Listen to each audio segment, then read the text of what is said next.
I hope you had a nice lunch or a nice break. So, our first three sessions were more on mindset and the way we should think. And the next three sessions do include aspects of mindset, but they also provide more practical ways that we can live as kingdom citizens. So, this very next session that we're starting right now is with Dave Swanson, and the title is Caring for People and the Environment. So Dave Swanson joins us from Chicago.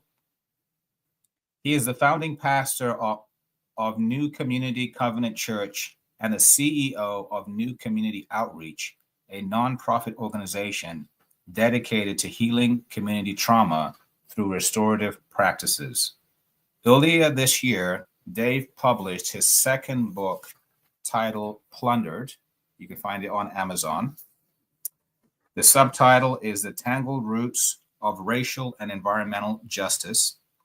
Today's session will be a dialogue/interview of that book. In Dave's book, he starts by guiding us through some of the current racial and environmental issues that we are facing. He then provides practical insights into how we can serve as priestly caretakers to our neighbors and more specifically to our environment. From Dave's book, I did not just learn facts about some of the challenges we are facing. I also learned more about his personal story, which is a nice, rich, and a beautiful one, and also his and his community's example in the South Side of Chicago. I'm always glad to connect with Dave, and I hope you get as much out of this session as I did reading his book. So again, welcome, Dave, to our conference. Glad you're able to take time out of your day. I don't know if you're shoveling your sidewalk today or these kinds of things, but we have these things, set in advance, but we never know how things are going to be. So again, thank you for taking time out to join us. It's a very big honor. Really appreciate it. Thank you for having me. Sure. All right, we're going to go ahead and dive right in. So the first question I have is, can you please share about what inspired you to write Plundered, The Tangled Roots of Racism and Environmental Justice, and how you ended up in the South Side of Chicago? Yeah, it might be easier to start with the second part of that question, just by way of some narrative. I was a missionary kid, grew up in Venezuela and Ecuador for all of my elementary school years, and so kind of grew up in an environment where that kind of cross-cultural sensibility was the norm, and then spent my high school years in Southern California and then college in North Carolina before moving up to Chicago with my wife after we graduated college and I was starting graduate school. And as we moved from North Carolina up to Illinois, it was with the idea that we'd just be here for a year or two and then move somewhere else. And rather quickly, the Holy Spirit began redirecting my heart away from one vision of ministry to local church ministry. And that was a surprise to both my wife and I. We hadn't planned for that. It wasn't how we imagined our futures, serving local congregations. And yet I couldn't deny that this was how the Holy Spirit was leading and calling me. And as I was discerning that, I was with my wife, Maggie, getting to know Chicago, that we were in the suburbs of the city. We spent a lot of time visiting the city. And some of our close friends were on the south side of Chicago. That's where they were from, where they had lived. And so we got to know this largely African-American side of the city in a way that was very captivating to us, kind of piqued some curiosity. And so, fast forwarding a number of years as we had an opportunity to move into the city to do ministry at a multiracial congregation. That church was in the midst of planting a congregation in the Bronzeville community on the south side of Chicago. And for reasons that might be obvious I didn't imagine myself as this white pastor to pastor a multiracial church in a largely African American community, and yet in God's providence, that's what happened. Not because of my own designs or plans, but in the providence of God. And so we found ourselves, called to this local congregation in this neighborhood that has this incredible legacy of great churches doing really significant holistic ministry over the course of generations. And I was on a fast track of needing to learn and understand how systems of racism and white supremacy had impacted this community and our nation as a whole for generations. And so, for the past 15 years, been learning and growing and making these connections, listening to my pastor friends and ministry friends here in the community, and so on. But in the back of my head, there was always this kind of question about how some of my previous interests related to caring for God's creation, ministry in the outdoors, camp ministry, that sort of thing, whether there was any connection there. And so part of this book was me recognizing that, in fact, there are some really deep connections between some of the ecological harm that we see in our world today, and some of the systems of racism and racial supremacy that have done such great damage to different communities in this country. And so this book ends up being some of my own story and journey of understanding that these are not two discrete realities, but share some, as we say in the book, some tangled roots that once we can understand, start to open up a lot of interesting possibilities about how we as Christians can live faithfully. Wow. Yeah. No, I was blown away by your book. In your book, you share that systemic racism and injustice, environmental justice, are connected. Can you please elaborate about that? How they're connected?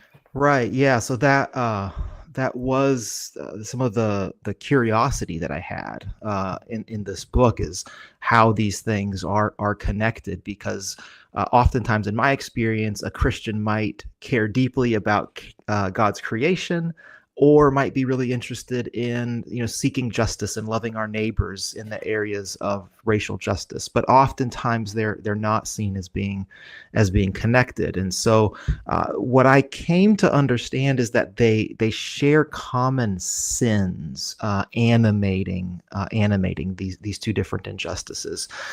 So again, I'll speak a little bit in the first person here, narrating my own kind of waking up to this. When I thought about ecological harm that we see in our world, it was easy to see how greed was often a sin behind that ecological harm, right? So we think about, for example, I spent some years in Western North Carolina, Eastern Tennessee, some of the Appalachian region, and that region often has strip mining that is used to remove coal or other minerals from the ground in a way that does devastation to the landscape. We know that similar things happen in certain countries in Africa, where there's mines removing different minerals that are needed for our cell phone technology and so on. So there can be this greed behind the way that we treat the land, where we're just taking more, and leaving behind a lot of wreckage. I didn't see the same thing initially when it comes to racial injustice. But over time, I came to understand, with the help of lots of thoughtful theologians and scholars, that racism has a particular story. And that story isn't that it just springs out of nowhere, that it's a natural way of organizing the world. We don't read about race in Scripture, for example, because it hadn't really been constructed yet. Mm-hmm. But as we read historically, we find that race is a justification for greed. For people who want to treat others as objects for their own benefit, for accumulating more wealth. So whether that is kidnapping people or forcibly putting people to work or enslaving people, there needs to be a justification for this. And this is how race then becomes this narrative that is told to justify the dehumanization of some people for others people's greed. So that was the way that I began to understand that these were not two discrete injustices, but shared this common human sinful tendency of greed, which then manifests as theft. And once we start to see those connections, I think especially as Christians, we recognize that we do have some spiritual resources to begin addressing these things. Yeah, wow. Yeah, and I know we spoke a little bit yesterday, and I think you shared even more with the Tower of Babel and just how everyone came together and then they were scattered, and Right. broke it down even more. So no, that's very powerful, and I think it is also helpful to make sure it is framed in such a way, then we can start addressing it biblically. It's not just Right. this something. Well, I think that's Next how question. evil works, right? This is what our spiritual enemy does. When things get cloudy and deceptive, we often feel as though there's nothing that we can do about them, or we assume that this is just the way the world works. But as Christians, I believe we do have these spiritual resources to help us see more clearly and truthfully, and then this opens up the possibility of us honoring who God has called us to be in the world. Mm-hmm. Yeah, so kind of connected to what you just shared about greed and theft and so forth. Can you please explain how you define exploitation and extraction and why it's important to view these as sins? And I'll stop there. I have another follow up to that, but we'll stop with that. Sure. Yeah. So I think about how the Apostle Paul, in his letter to the church in Rome, talks about the patterns of this world. And as I read Paul, what I think he's getting at here is those things in our world which we just assume to be normal. This is just how the world works. And Paul had those patterns in his own day, and the early churches had those patterns in their own day that they had to recognize. Paul says, in Christ, we no longer conform to those patterns of the world. We've been renewed by the transforming of our mind. And so there's a new way for us to live now. Well, when I think about the ecological and racial injustices in our world, I think they can function as a kind of pattern where they blend into the background. We say, well, this is just how things are. This is just the way the world works. And so for me, it was important to do my best to precisely name these sins, to help us pull them out of the background and see how these sinful systems have really organized our world, again, with the hope of calling Christians to live differently. So by exploitation, I simply mean treating people as objects, as resources, as less than human, treating fellow image bearers of the living God, a theological concept that I know is dear to your heart, as a resource to extract from, to take from, to use for your own purposes. This is what it means to exploit someone. And then extraction is taking from God's creation more than we need to flourish. It's taking more than enough. We know that God gives good gifts. We know that creation is a gift meant to sustain us. And yet, our human tendency is to take not just enough for ourselves, our family, our community, but to always take more and take more and take more, to move through the world as though we live in a universe of lack, that we don't have a God who provides for the birds of the air and the flowers of the field, and of course his image bearers as well. And so we end up with these systems which are discipling us, forming us to treat other people as resources and to treat God's creation as something to extract from. Both much smaller visions of our fellow image bearers and the creation than God would intend for us. Mm-hmm. Yeah, I know one thing that I've heard people say, well, those things happened many, many years ago. Things are a lot better now. And granted, they are, but I think sometimes we can not have the eyes to see that we need to really still understand we still have issues today. So as a follow-up question to that, can you please share the theology of extraction that was evident to Jose de Acosta in the 17th century and how this type of mindset is still prevalent today?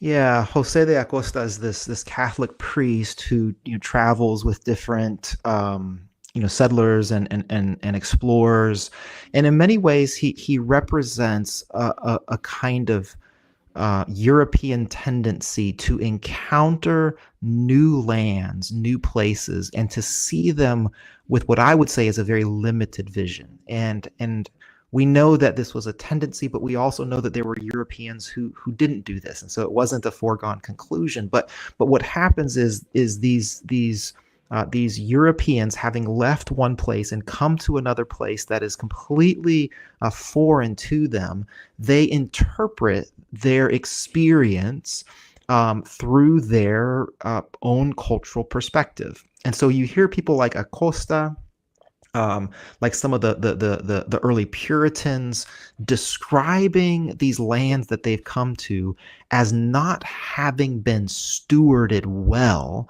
by the indigenous people to those places. And what they mean by this is that the indigenous people haven't taken everything that they could take from their place. They look around and they see, well, there's forests everywhere that they haven't utilized the timber.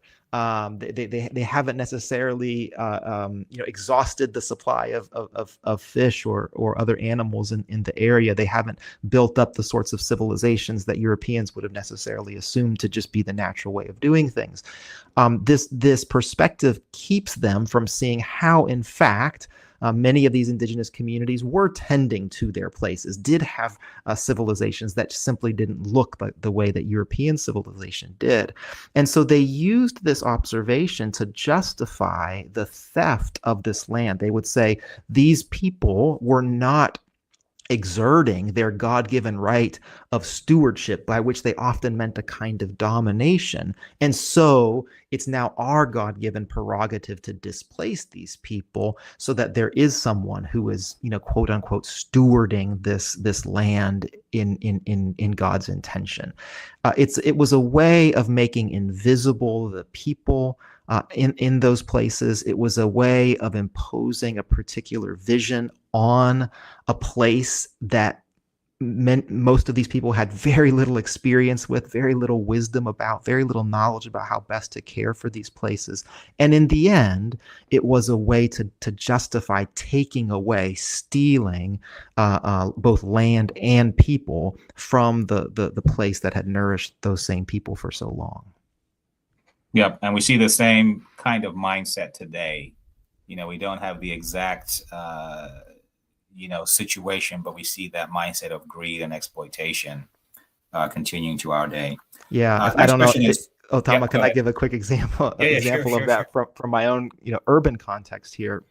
One of the ways that I see that theme still playing out is through urban displacement, and then a generation or two later, gentrification.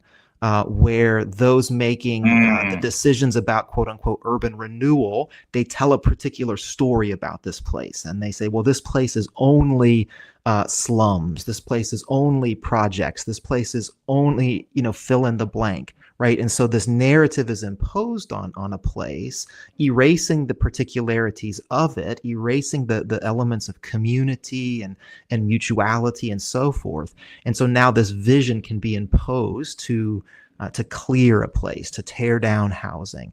Gentrification can function in a similar manner, where rather than seeing the ways that this particular neighborhood has sustained a community for a long time, a person says, well, I have enough money, I can move into this place, I can buy up these properties, I can develop this, because this neighborhood hasn't been developed in the way that it should be. It hasn't been used to its full potential, and so on. So these things are all very complicated, and there's a lot of nuance there. But to your point, this is not something that simply exists in the past. We see these same dynamics today. And again, as Christian people, we are invited and empowered by the Spirit to look at the particularities of our places with a different perspective. Yeah, and I think you kind of started going down this train a little bit. I think a lot of us have a mindset of, let me be a good steward. And I think you had a two-part word, priestly caretakers, which is probably a better way to think about that. Can you share a little bit about that? Yeah, I think stewardship is good language. Jesus uses the language of stewardship, in some of his teachings and parables, and so it's not. I don't want to get rid of stewardship, but I don't know that it's the adequate image as we think about our relationship to God's creation. I think what we see in God's mandate to humanity is not so much a managerial one in which a steward manages different inanimate objects. Rather, I think we find something far more tender, far more alive, in which the human functions in two different ways. One, as a priest. Now, here I'm borrowing from some Orthodox theology, which will describe humanity as standing as a priest between creation and between the Creator, and our vocation as the only parts of creation given free will is to usher all of creation to worship its creator, to direct itself to finding its fulfillment in its creator. Now, as human beings, we kind of know what that looks like, but we can imagine a tree being its most tree self, right? Stabilizing the soil, bringing moisture into the soil, giving off the oxygen that we breathe, worshiping. That's how a tree worships, by being its most God-intended tree self. So humanity ushers creation to worship God, and then we bless God's creation with the love of the Creator. We are those who direct God's love to all of creation. And so we can imagine all the different ways that this might happen. I love this image so much. It's a beautiful image to me. But then also, we are called to be caretakers. And what I think is important about a caretaker more than a steward is that we understand the mutuality of our relationship. Yes, we care for our place, but we're also very aware that our places are caring for us, that we need Right. to breathe air, we need to drink water, we need the Yep. community of our place, right? We can't thrive or flourish without it. And so again, we don't see ourselves as above and removed from the creation. We understand how interdependent we are with the rest of God's creation. So priestly caretakers is the way that I think about this. I know yesterday you sent me a lot of the books that you have read in recent years, and I know a lot of those concepts have been able to gel into just a very thoughtful book that you presented in Plundered. So in the second part of your book, you basically go through and talk about how we can become naturalized, which I love, the phrasing of that. Can you please share what you mean by becoming naturalized, just for starters? And then also, what are the three ways we become naturalized? Yeah, I borrowed this concept directly from some indigenous authors and indigenous theologians whose critique will be that Western people like myself, whose ancestors willfully came to this country, have never made this place their home. That this is the critique, that we always, our eye is always on the horizon. We're always kind of wondering what's just over the next rise. And so we, rather than sink our roots deeply into a place, we remain transient. We remain mobile. The grass is always a little bit greener. Right. And so the critique then is that that we've never really made a home of our place. And so the question then is, can a people who have been so transient for so long become indigenous to a place, lowercase I indigenous, meaning can we make a place our home such that we live in this affectionate relationship with our places? So I use the language of becoming naturalized to our place, of developing this deep and loving and abiding relationship with God's creation in the narrowness of the location that we each find ourselves in. I believe that this is actually God's intention for us, has always been God's intention for us. And I also believe that this is the way that local Christian communities begin undermining the power of ecological and racial injustice, by living together harmoniously, naturalized to their places. That as we do this, we start disrupting the deceptions of both ecological and racial injustice. That is so awesome. So for me, it's very inspiring to think about that. It's very encouraging to think about that. So how do we do that? Well, I would imagine there's lots of different ways that we could think about doing this. Lots of different practices and ways that we can be pursuing this. I named three. One is nurturing belonging. That we come to understand that we belong to this place. We're not visitors. We're not tourists. We're not extractors, exploiters. We're not consumers. We belong to this place, and this place belongs to us. There's a deep loneliness that has beset so much of Western society. And one of the ways to counter this is to understand that we belong to this place and to its people, that this place has claims that it can make on my life, that this place can expect and assume certain things about me. Wendell Berry says that God's intention is for each place to be better off because God's people are in that place. Wow. I don't know if that's true for most of us, right? But I do think that's right. I do think that's God's intention. It's like the Star Trek version of leave it better. There you go. That's right. Absolutely. Yeah. Absolutely. So nurturing belonging is one of the practices. The next practice is to nurture Sabbath. Sabbath has been a very important theological concept to me personally for a long time. It's been very sustaining for me in ministry. It's one of the things that our church does our best to practice together. But Sabbath is more than just setting aside a day for worship and for rest. In the Old Testament, we find that there's a Sabbath logic to God's people that includes the weekly day of rest. It includes a rest every 7 years. It includes the year of Jubilee.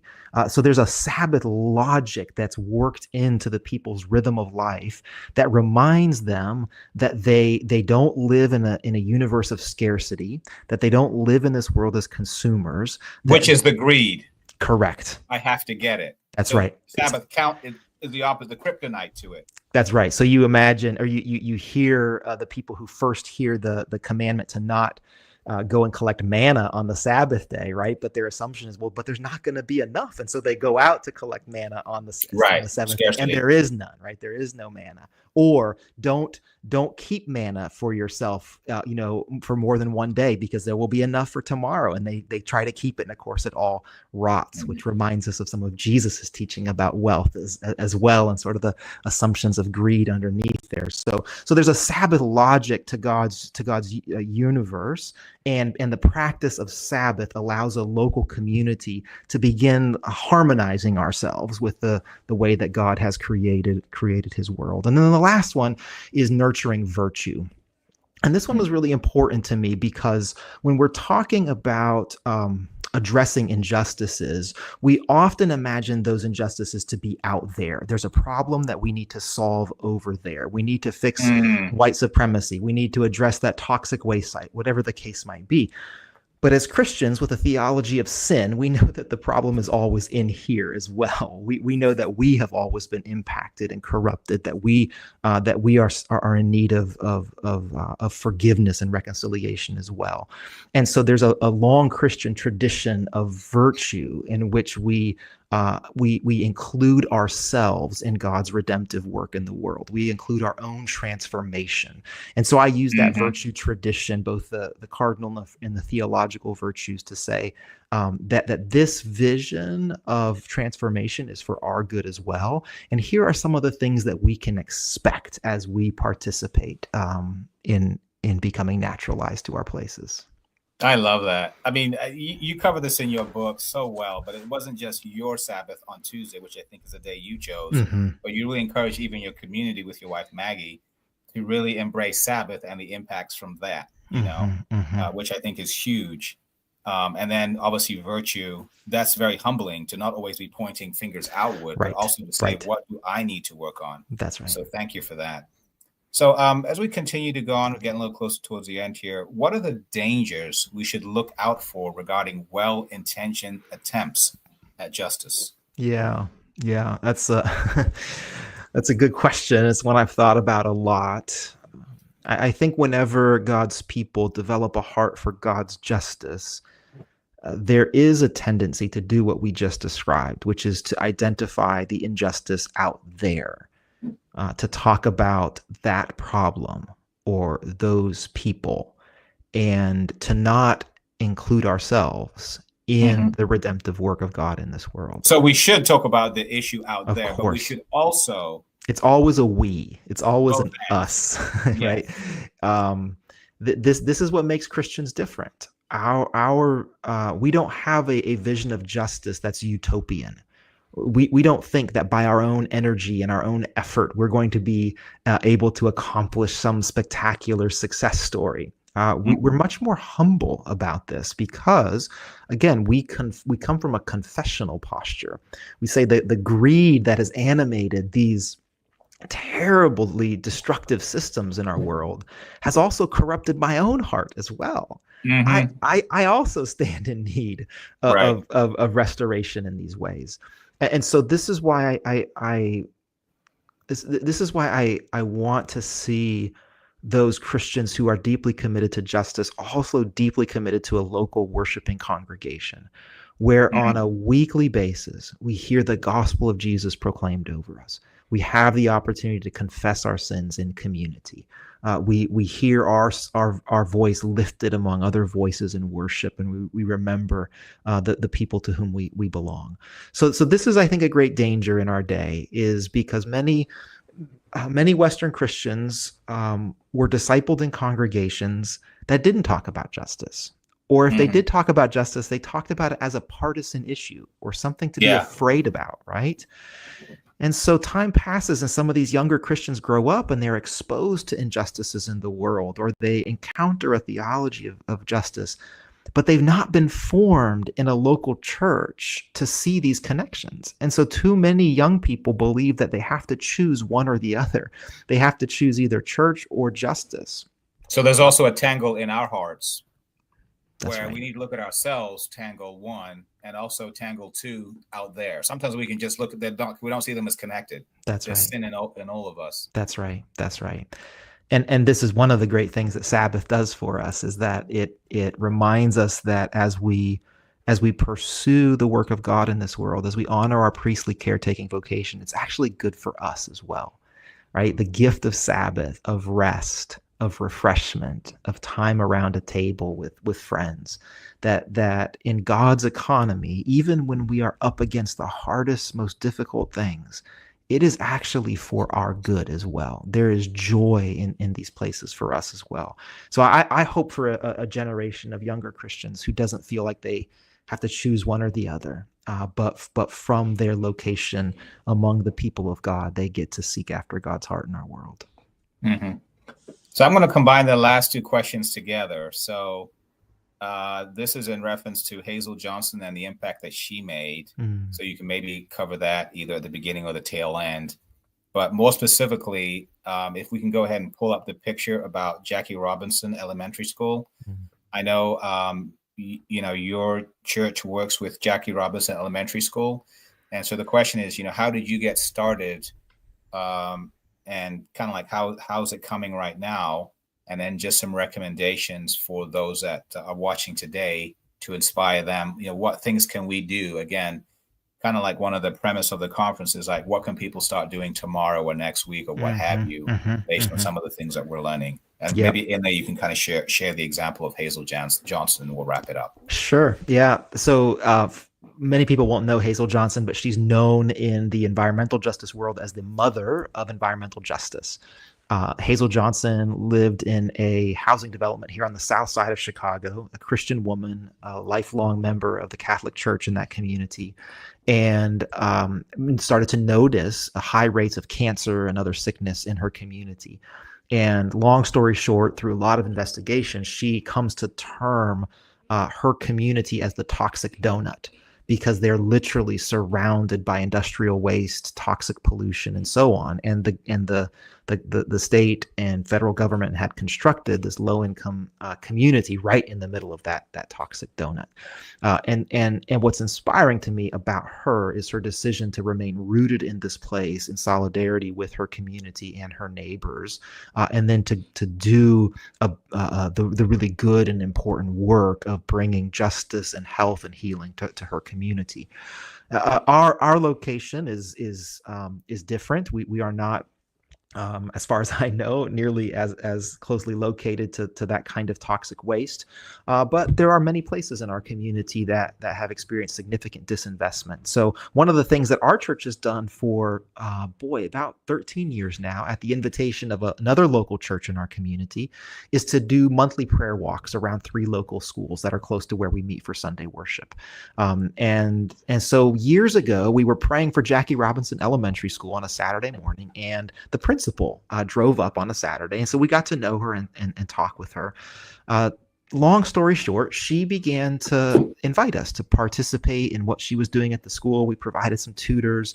And then she said, hey, we've got these old community gardens that have fallen into disrepair. Would you be up for repairing those and then kind of running this for us? And so we did that, and have done that now for many years. And then this led to actually the starting of the nonprofit that you mentioned earlier on. During the pandemic, we really had to get ourselves organized to grow as much produce as we could, to share with our neighbors. We partner with an organic farm that's in the suburbs. We have another church that helps bring the excess produce from that farm in every Saturday morning. And so here you have these small little raised beds on the corner of Lake Park Avenue and 43rd, tended to by this local congregation and neighbors in the community, growing fresh produce and making it available for everyone in the community, including some elderly neighbors who live in a senior high-rise building just around the corner from the school. And I think it's good. I think it's important. I think it's a material blessing to our neighbors, but it's also just joyful. So if you visit on a Saturday morning in the summer or the fall, you'll see volunteers, you'll see neighbors, you'll see children, you'll see people from our church, people who've never been to our church, all engaging together, telling stories, laughing, catching up, how's your week been, and so on. And so this garden for me has become a kind of parable of what's possible as we remain faithfully committed to the particular places in our community. Now, probably not everybody on this call should start a community garden, but there is something really good about remaining present to your place, prayerfully, attentively present to your place. What is God doing here? What has God been doing here? Who have God's faithful people been in this place who can help me see my place better, more clearly, more affectionately? And then can I start to develop an ear to hear how we may be invited to participate in the good thing that God is doing in this place? By doing this over the years, our church has been transformed.